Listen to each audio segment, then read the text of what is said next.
एक और ज्ञानवर्धक वीडियो में भाग। तो क्या आप जानते हो एक छोटा सा कार्य और पूरी जिंदगी भर सफल, यानी कि जीवन में कभी काम करने की जरूरत नहीं पड़ेगी। इंसान बैठे बैठे खाएंगे, घर परिवार में इतना धन दौलत आएगी, इतनी सुख समृद्धि आएगी कि आपको ये पैसे को रखने की जगह तक नहीं मिलेगी। अगर आप परमा एकादशी के दिन गौ माता को एक खास चीज अगर आप खिला देते हैं तो, क्योंकि ये एकादशी कोई मामूली एकादशी नहीं है। इस दिन किया गया कोई भी कार्य लाखों और करोड़ों गुना लाभ प्रदान करवा सकता है। भक्तों, आप सभी को सबसे पहले हम डेट टाइम बता देते हैं, फिर हम बारी बारी से आपको संपूर्ण जानकारी बताएंगे। परमा एकादशी 2026, तिथि, शुभ मुहूर्त और व्रत समय। परमा एकादशी का पावन व्रत 11 जून 2026 गुरुवार को रखा जाएगा। पंचांग के अनुसार एकादशी तिथि 11 जून को रात्रि 12:57 बजे प्रारंभ होगी और रात्रि 10:36 बजे समाप्त होगी। इसलिए उदया तिथि के आधार पर व्रत 11 जून को ही किया जाएगा। इस दिन ब्रह्म मुहूर्त में उठकर स्नान करें, भगवान श्रीहरि विष्णु और माता लक्ष्मी की पूजा करें, तुलसी दल अर्पित करें तथा विष्णु मंत्रों का जाप करें। पूजा के लिए प्रातः काल का समय सबसे उत्तम माना गया है, जबकि अभिजीत मुहूर्त दोपहर लगभग 12:15 बजे से 1:09 बजे तक रहेगा। इस दिन दान, पुण्य, जप, तप, भजन, कीर्तन और विष्णु सहस्त्र नाम का पाठ विशेष फलदायी माना जाता है। व्रत का पारण 12 जून 2026 शुक्रवार को हरिवासर समाप्त होने के बाद करना चाहिए। पारण का शुभ समय सुबह 5:23 बजे से 8:10 बजे तक माना गया है। इस दिन चावल, तामसिक भोजन, क्रोध, झूठ, निंदा और विवाद से दूर रहकर भगवान विष्णु की भक्ति करनी चाहिए। धार्मिक मान्यता के अनुसार श्रद्धा और नियम पूर्वक परमा एकादशी का व्रत करने से भगवान विष्णु की कृपा प्राप्त होती है तथा जीवन में सुख, शांति और समृद्धि का आशीर्वाद मिलता है। जय श्री हरि। भक्तों, 11 जून का दिन कोई साधारण दिन नहीं है। ये वो दिन है जब ब्रह्मांड की ऊर्जा अपने चरम पर होगी। परमा एकादशी एक ऐसी एकादशी जो पूरे 3 साल में केवल एक बार आती है और अपने साथ लाती है। एक ऐसा गुप्त रहस्य जो रातों रात आपकी किस्मत पलट सकता है। इस दिन अगर आपने चुपचाप गाय को वो एक गुप्त चीज खिला दी तो मैं दावे के साथ कह सकता हूं आपकी ऐसी कोई मनोकामना नहीं है जो पूरी ना हो। लेकिन वो गुप्त चीज क्या है? लोग अक्सर गाय को रोटी देते हैं, गुड़ देते हैं, लेकिन जिस विशेष वस्तु की बात हमारे प्राचीन और रहस्यमय शास्त्रों में की गई है वो कुछ और ही है। एक ऐसी चीज जिसे अगर सही समय और सही तरीके से खिलाया जाए तो भगवान विष्णु साक्षात आपके जीवन के सारे कष्ट हर लेते हैं। आज मैं आपको वही रहस्य बताने जा रहा हूं, लेकिन याद रहे ये उपाय बहुत ही शक्तिशाली है, इसलिए इसे पूरे विश्वास और एकाग्रता के साथ समझना होगा। कई लोग एकादशी का व्रत रखते हैं, लंबी चौड़ी पूजा करते हैं, लेकिन फिर भी उन्हें कोई फल नहीं मिलता। क्या आपने कभी सोचा है ऐसा क्यों होता है? क्योंकि वो उसे एक छोटे से रहस्य से अनजान होते हैं जो सीधा ईश्वर तक उनकी प्रार्थना पहुंचा सकता है। हमारे प्राचीन ग्रंथों में गौ माता को ब्रह्मांड का एक जीवित मंदिर कहा गया है। उनके भीतर 33 कोटि देवी देवता वास करते हैं। लेकिन परमा एकादशी के दिन गौ माता के भीतर बहने वाली दिव्य ऊर्जा कई गुना बढ़ जाती है। हाँ, कई गुना बढ़ जाती है। यही वो समय होता है जब आप अपने जीवन की सबसे बड़ी से बड़ी समस्या का सटीक समाधान पा सकते हैं। क्या आप जानते हैं कि प्राचीन काल में महान राजा और सिद्ध महर्षि इस एकादशी का इतनी बेसब्री से इंतजार क्यों करते थे? इसके पीछे एक बहुत बड़ी वजह छिपी है। कहते हैं कि जो इंसान इस दिन सही विधि से गौ माता को प्रसन्न कर लेता है, उसके जीवन से घोर दरिद्रता भी हमेशा के लिए विदा ले लेती है। मैं आपको वो गुप्त चीज जरूर बताऊंगा जो आपको 11 जून को खिलानी है, लेकिन उससे पहले ये समझना बहुत ज्यादा जरूरी है कि आपको क्या नहीं करना है, क्योंकि एक छोटी सी गलती आपके जीवन भर के सारे पुण्य को एक पल में नष्ट कर सकती है।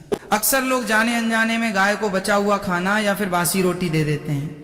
ये सबसे पाप करना बड़ा पाप माना गया है। परमा एकादशी के पावन दिन कभी भी गौ माता को ऐसी कोई भी चीज ना खिलाएं जो झूठी हो या एक दिन पुरानी हो। ऐसा करने से आपके घर में भयंकर नकारात्मक ऊर्जा का प्रवेश होता है और बने बनाए काम भी बिगड़ने लगते हैं। आपको ये जानकर शायद हैरानी होगी कि इस दिन गौ माता के सींगों के बीच स्वयं भगवान शिव का वास होता है और उनकी पीठ पर साक्षात ब्रह्मा जी विराजते हैं। जब आप उन्हें वो विशेष चीज पूरे आदर के साथ खिलाते हैं तो वो सीधा परब्रह्म तक पहुंचती है। आइए मैं आपको उस अद्भुत कथा की ओर ले चलता हूं जिसने इस प्राचीन उपाय की शक्ति को पूरी दुनिया के सामने सिद्ध किया था। शास्त्रों में वर्णन आता है कि कामिल्य नगरी में एक बहुत ही गरीब और बेसहारा ब्राह्मण रहता था जिसका नाम सुमेधा था। उसकी पत्नी अत्यंत पतिव्रता और संस्कारी थी, लेकिन उनका जीवन घोर दरिद्रता और भयंकर कष्टों में कट रहा था। उनके पास खाने को एक अन्न का दाना तक नहीं होता था। वे कई कई दिनों तक भूखे प्यासे रहते थे। एक दिन अचानक महर्षि कंडन ने उनके घर पधारे। सुमेधा और उसकी पत्नी ने जैसे तैसे जो कुछ भी रूखा सूखा था उससे उनका सत्कार किया। उनकी इस निस्वार्थ भक्ति को देखकर महर्षि की आंखें भर आईं।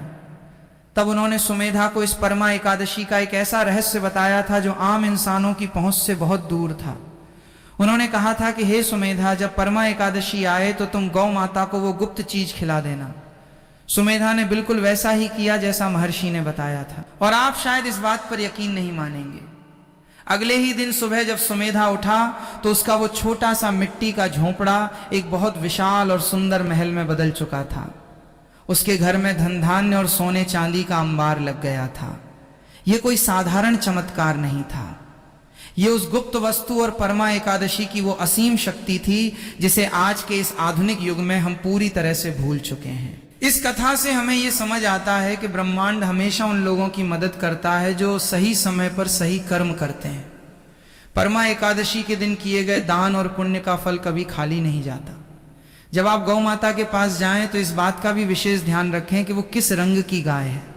वैसे तो हर गाय पूजनीय है, लेकिन अगर आपको इस 11 जून के दिन कोई सफेद रंग की या फिर लाल रंग की गाय मिल जाए तो समझ लीजिए कि साक्षात लक्ष्मी नारायण ने आपको दर्शन दे दिए हैं।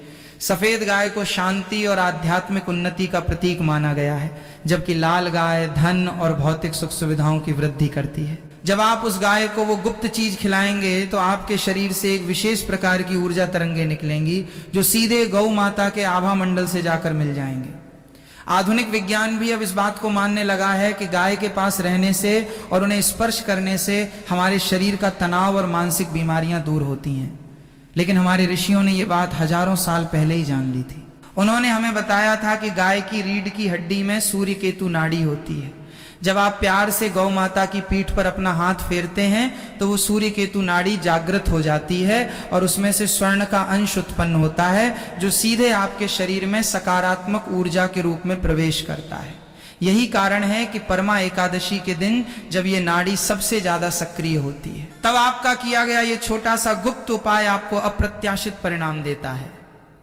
आज के समय में हम मशीनों और तकनीक से इतने ज्यादा जुड़े हुए हैं कि हम प्रकृति और ब्रह्मांड के इन गढ़ रहस्यों को अनदेखा कर देते हैं। लेकिन याद रखिए, ऊर्जा कभी झूठ नहीं बोलती। जब 11 जून को सूर्य और चंद्रमा एक विशेष और दुर्लभ कोण पर होंगे तब पृथ्वी का गुरुत्वाकर्षण और ब्रह्मांड की चुंबकीय तरंगे मिलकर एक ऐसा शक्तिशाली वातावरण बनाएंगी जो आपके द्वारा किए गए एक छोटे से छोटे पुण्य को भी 1000 गुना बढ़ा देगी।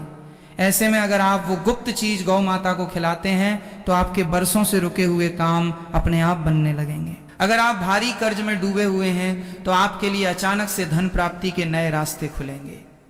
अगर आपके घर में हमेशा कलह और क्लेश का माहौल रहता है तो वहां एक अजीब सी शांति का वास होगा। लेकिन मेरी एक बात हमेशा ध्यान रखना, ये उपाय आपको बिल्कुल चुपचाप करना है। किसी को बताकर या दिखावा करके किया गया कोई भी उपाय अपना प्रभाव उसी क्षण खो देता है। जब आप 11 जून की सुबह उठें तो स्नान करने के बाद सबसे पहले स्वच्छ वस्त्र धारण करें। अपने मन में भगवान श्री हरि विष्णु का ध्यान करें। ओम नमो भगवते वासुदेवाय मंत्र का मन ही मन लगातार जाप करते रहें। अब मैं आपको विस्तार से बताने जा रहा हूं कि आखिर वो गुप्त चीज क्या है और उसे कैसे तैयार करना है। इसे बहुत ही ज्यादा ध्यान से सुनिएगा क्योंकि इसमें एक छोटी सी भी चूक बिल्कुल नहीं होनी चाहिए। आपको सबसे पहले अपने घर की रसोई में एक ताजी रोटी बनानी है। याद रखिए, ये रोटी सिर्फ और सिर्फ गौ माता के लिए ही होनी चाहिए। यानी तवे पर बनने वाली सबसे पहली रोटी, इस रोटी में आपको अच्छी तरह से घी लगाना है। लेकिन ध्यान रहे कि वो बाजार का मिलावटी घी ना हो। अगर हो सके तो शुद्ध देसी गाय का घी ही इस्तेमाल करें। इसके बाद आपको इस घी लगी रोटी पर थोड़ा सा गुड़ रखना है। शास्त्रों में गुड़ को साक्षात सूर्यदेव का प्रतीक माना जाता है जो आपके जीवन में मान सम्मान, तेज और अपार सफलता लेकर आता है। लेकिन रुकिए, सिर्फ गुड़ और रोटी ही वो गुप्त चीज नहीं है। असल और सबसे बड़ा रहस्य तो अब जाकर शुरू होता है। उस गुड़ के ऊपर आपको ठीक एक चुटकी पीली हल्दी रखनी है। हल्दी भगवान विष्णु को अत्यंत प्रिय होती है और ये आपके जीवन से हर प्रकार की नकारात्मकता और नजर दोष को तुरंत काटती है। पर अभी भी वो सबसे मुख्य और गुप्त चीज बाकी है जो आपकी हर एक मनोकामना को सीधे ब्रह्मांड के उस पार तक पहुंचाएगी। वो गुप्त चीज है काले तिल के पूरे 11 दाने। जी हां, काले तिल हमारे पुराणों में बताया गया है कि काले तिल भगवान विष्णु के पसीने से उत्पन्न हुए हैं।